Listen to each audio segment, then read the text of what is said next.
Alô você, o nosso vídeo já vai começar. Então, antes de começar, por favor, inscreva-se no nosso canal, curta e também ative o sininho para receber as novidades, tá bom? Eu acho que hoje o cântico que nós devemos cantar é "No calor deste lugar, vou derramar", vim derramar, né? Então, já tirei o paletó aqui. Quem aqui já teve uma crise que perdeu o fervor espiritual? Alguém já teve? Só os normais, né? Você nunca passou por uma crise espiritual? Perdeu a alegria de te louvar, de estar na casa de Deus? Você nunca passou por um deserto? Hein? Deserto espiritual? Quando você não teve vontade de ler a Bíblia, nem de orar? Eu já tive várias.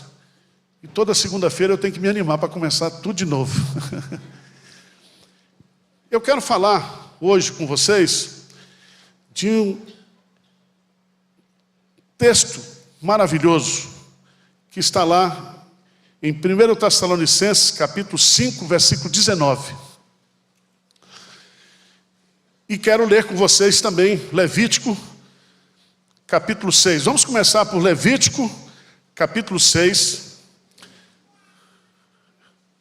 É o livro que nós vamos estudar na escola dominical. A lei do holocausto, Levítico, capítulo 6, de 8 a 13, diz assim: Disse mais o Senhor a Moisés: Dá ordem a Arão e aos seus filhos, dizendo: Esta é a lei do holocausto. O holocausto ficará na lareira do altar toda a noite, até pela manhã, e nela se manterá aceso o fogo do altar. O sacerdote vestirá a sua túnica de linho e os calções de linho sobre a pele, nua, e levantará a cinza quando o fogo houver consumido o holocausto sobre o altar, e porá junto a este. Depois despirá suas vestes, e porás outra, e levarás a cinza para fora do arraial, a um lugar limpo. Vamos ler juntos, versos 12 e 13, o que é que diz? O fogo, pois, sempre arderá sobre o altar, não se apagará, mas o sacerdote acenderá lenha nele cada manhã, e sobre ele porá em ordem o holocausto, e sobre ele queimará a gordura das ofertas pacíficas. O fogo continuamente sobre o altar não se apagará. Vamos repetir esse versículo 13? O fogo arderá continuamente sobre o altar e não se apagará. Vamos lá para 1 Tessalonicenses, capítulo 5, versículo 19. Porque nós só podemos entender esse texto de 1 Tessalonicenses entendendo a lei do holocausto. O que é que diz o texto de 1 Tessalonicenses, capítulo 5, versículo 19? Vamos lá? Não apagueis o espírito. Não apagueis o espírito. Meus irmãos, eu preciso explicar para vocês a lei do holocausto.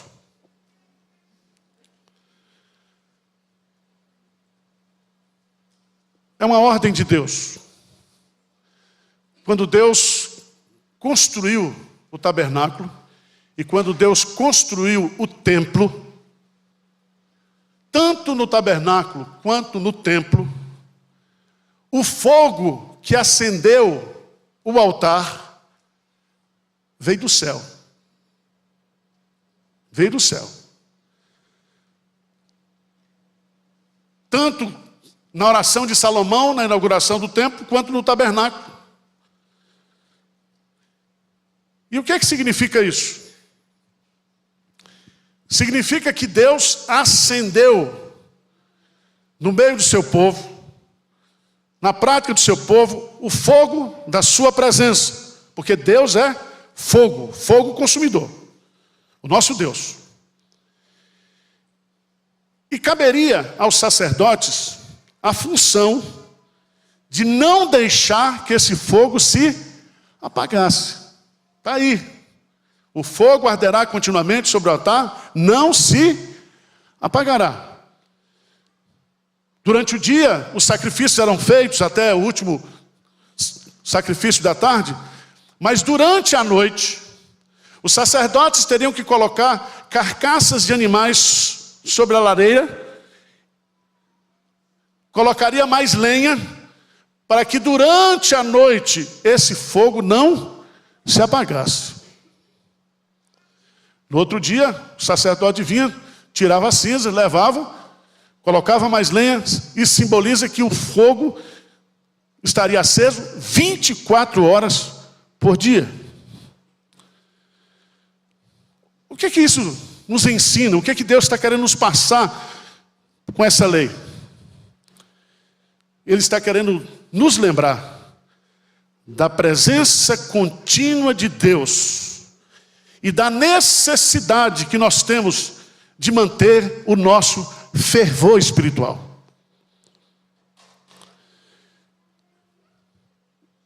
Quando interpretamos essa lei do holocausto à luz do Novo Testamento, nós aprendemos pelo menos 4 lições importantes. A primeira delas é que essa carcaça, que esse animal que está queimando perantemente, representa o sacrifício de Jesus Cristo, que foi feito uma única vez, definitivamente. O sacrifício de Jesus é o holocausto perfeito. Segundo, todos que são purificados por esse sacrifício passam a ser sacerdotes do Deus vivo e verdadeiro. Terceira lição: o coração do crente é o altar de Deus, local da sua habitação. Abra sua Bíblia em 1 Coríntios 6:19. Lê comigo esse versículo, porque Paulo diz claramente que agora o altar de Deus não fica no templo, que o templo sou eu e você, e que nós somos agora santuário do Espírito Santo, e que Deus colocou em nós o Espírito Santo. Lê comigo, por favor, 1 Coríntios 6:19, que aqui diz: acaso não sabeis que o vosso corpo é santuário do Espírito Santo, que está em vós, o qual tendes da parte de Deus, e que não sois de vós mesmos? Quarta lição que esse sacrifício do holocausto nos ensina é que Deus, Espírito Santo, que habita no crente, é simbolizado pelo fogo. Por isso que Paulo, escrevendo em 1 Tessalonicenses 5:19, ele diz: não apagueis o quê? O Espírito Santo. Não apagueis o fogo do Espírito Santo, o fervor do Espírito Santo. Não apagueis a presença de Deus na sua vida. E é muito importante a gente entender isso, porque é uma ordem de Deus, é um presente do imperativo que diz: não apagueis. É a mesma expressão que ele diz: o fogo arderá continuamente sobre o altar e não se apagará. Significa que eu e você, que somos o templo do Espírito Santo, batizados com o Espírito Santo e com fogo, esse fogo foi aceso no meu coração. É o fogo da presença de Deus, é o fogo do poder de Deus. E eu tenho que manter esse fogo o quê? Aceso. Aceso. Vamos lá. Eu quero tirar algumas lições aqui, bem práticas.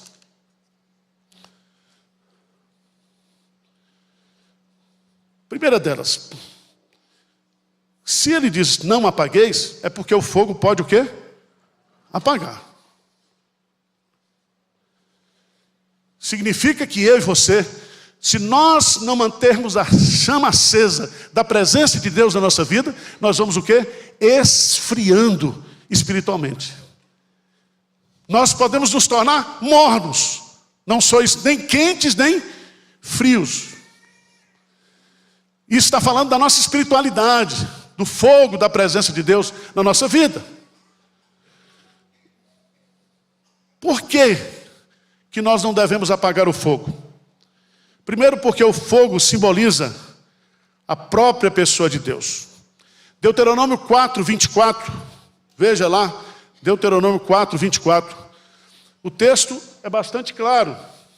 Diz assim: porque o Senhor, teu Deus, é fogo que consome, é Deus zeloso.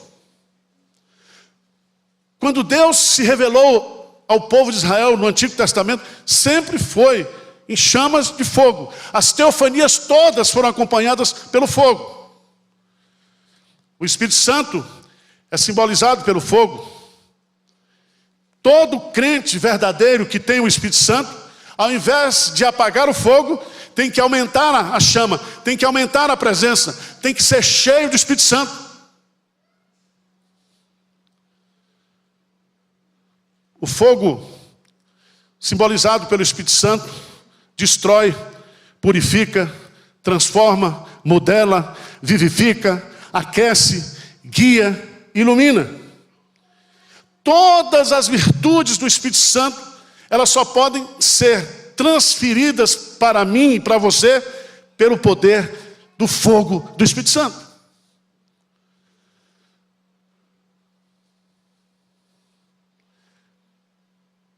Preste atenção, porque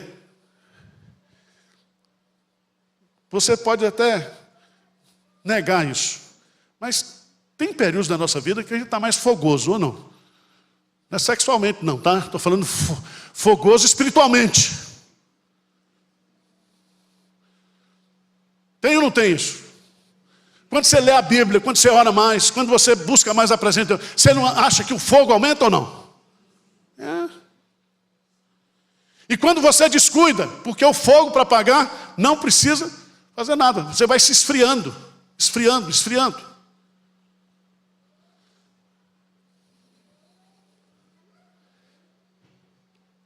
Por que o fogo apaga?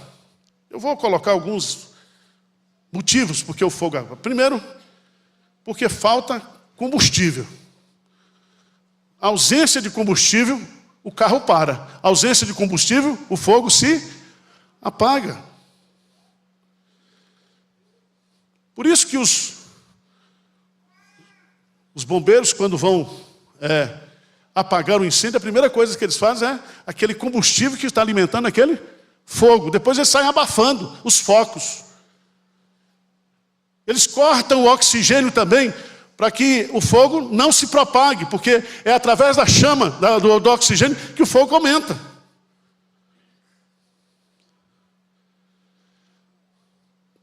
Se você não lê a Bíblia todo dia, esse é o primeiro combustível.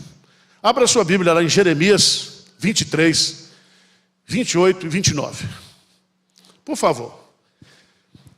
Se você não lê a Bíblia, se você não medita na Bíblia, se você não tem uma vida devocional, você vai esfriar. Lê comigo, por favor. Jeremias 23, 28 a 29. Vamos ler juntos? O profeta que tem sonho, conte apenas sonho.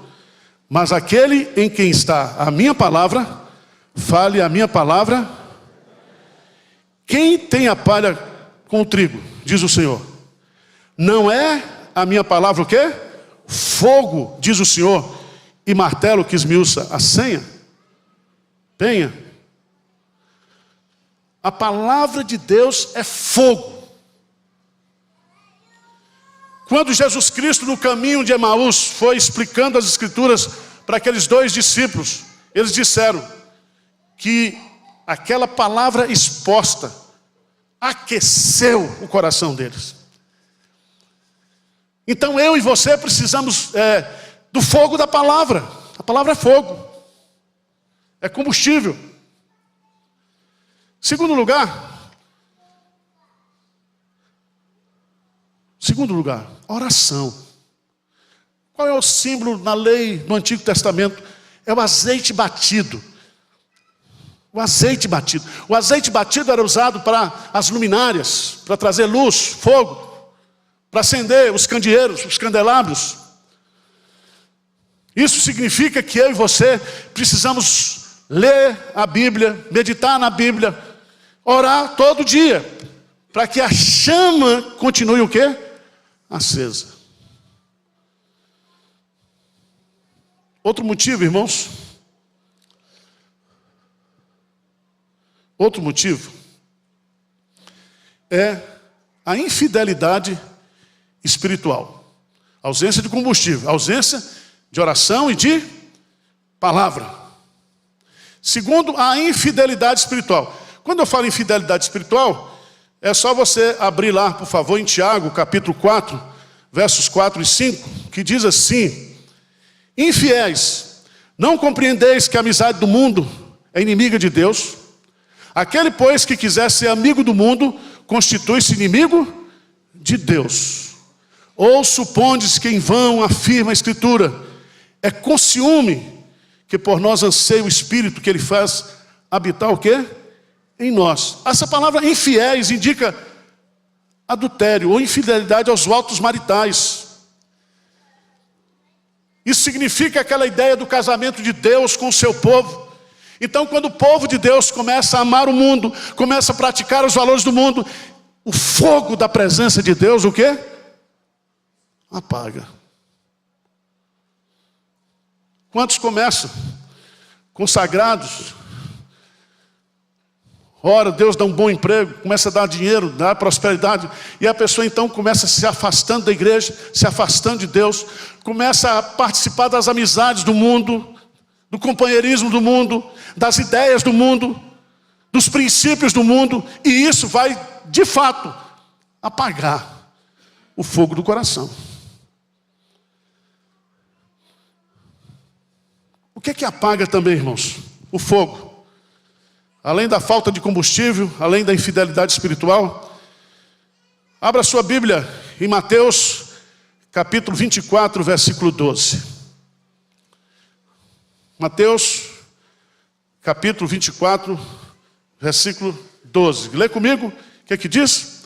E por se multiplicar, o amor esfriará de quase todos, não de todos, mas de quase todos. Por se multiplicar a iniquidade. O que é que significa multiplicar a iniquidade? O que é que Jesus está querendo colocar com isso? Ele está falando justamente dos falsos ensinos, das falsas doutrinas, dos falsos mestres. Significa que a apostasia, o afastamento da sã doutrina, e ao começar a dar ouvidos aos falsos ensinos, isso vai esfriar o seu amor por Deus. E você sabe que muitos dirão naquele dia, em teu nome nós fizemos isso, curamos, fizemos isso. Jesus diz, não vos conheço, apartai-vos de mim, todos vós que praticais o que há? Iniquidade, iniquidade religiosa, iniquidade dentro dos templos, das igrejas. Então tome cuidado com isso. Nós estamos vivendo dias de crescimento de falso ensino, de práticas religiosas. Muita gente sendo ferida, sendo destruída, se afastando da igreja, se afastando de Deus, esfriando espiritualmente, porque foi dar ouvidos aos falsos ensinos.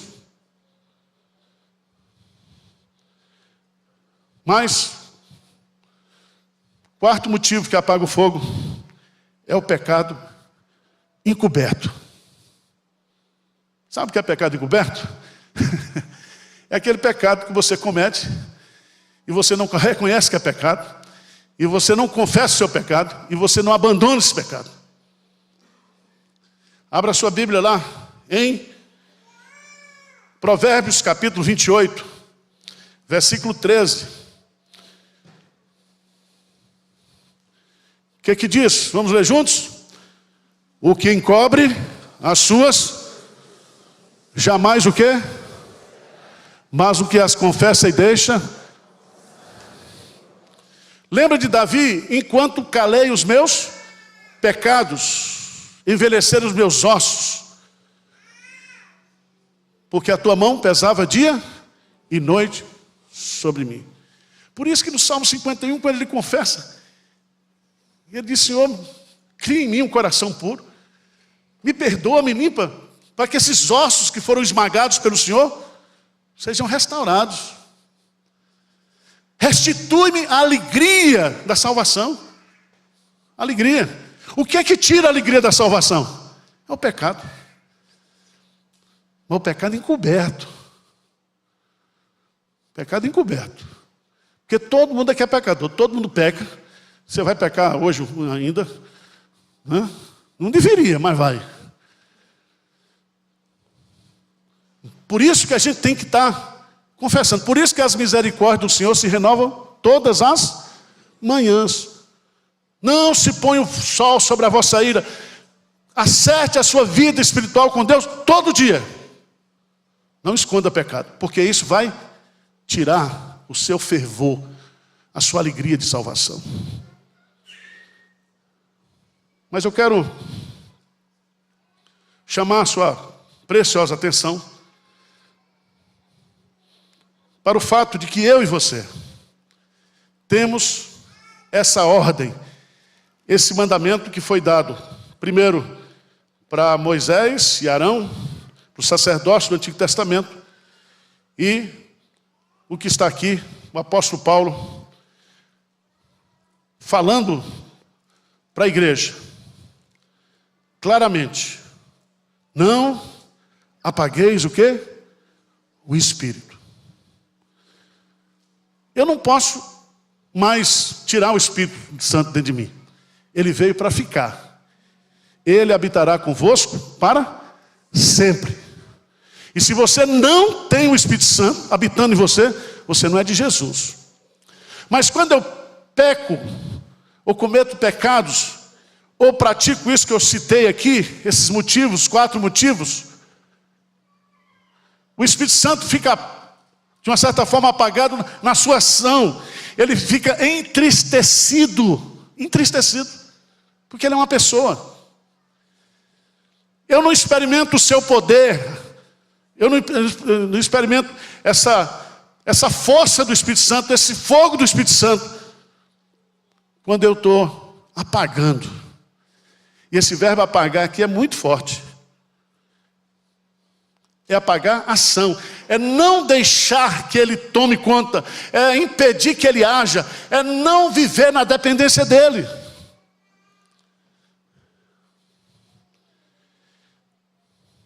E o que é que você precisa fazer para não apagar? Porque a Bíblia diz: enchei-vos do Espírito. Enchei-vos. Porque quanto mais cheio do Espírito, mais cheio do fogo do Espírito Santo. E o fogo é a sua presença, é o seu domínio, é o seu controle, é a sua direção. O que eu posso fazer? Nós estamos, a semana que vem, começando. O próximo domingo estará aqui, dirigindo o louvor, Guilherme Kerr, César Elbert. Teremos aqui o pastor Samitip, pregando sobre avivamento. E avivamento é trazer vida de novo. É acender o fogo. E eu quero desafiar a igreja para participar. São 3 dias de oração, de louvor, de exposição da palavra, de oração. E eu diria para você 3 coisas, só 3 coisas básicas que eu e você podemos fazer para essa semana dar uma soprada, né? Botar lenha na fogueira. Leia a Bíblia essa semana. Leia a Bíblia. Leia a Bíblia.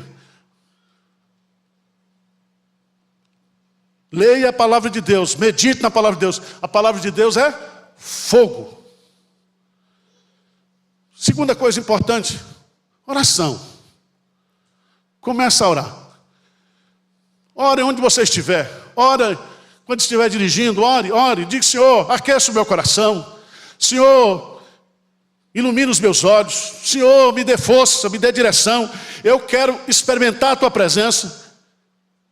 Eu quero experimentar e sentir que o Senhor está comigo, que a sua presença é real, é verdadeira. Ore, ore. Buscar-me-eis e me achareis quando me buscar de todo o vosso coração. Terceira coisa que você tem que fazer: comece a louvar a Deus. Está fácil de orar. Eu, quando quero ouvir umas músicas assim antigas, eu uso o celular. Certo? Aí põe naquela música antiga, né? Aí você começa a louvar. Não se importe com o que os outros vão dizer. Certo? Põe aquele ouvido de fone, de ouvido, começa a louvar a Deus. Tem os hinos, tem os cantos. Veja o que a palavra de Deus vai nos ensinar lá em Romanos capítulo 12.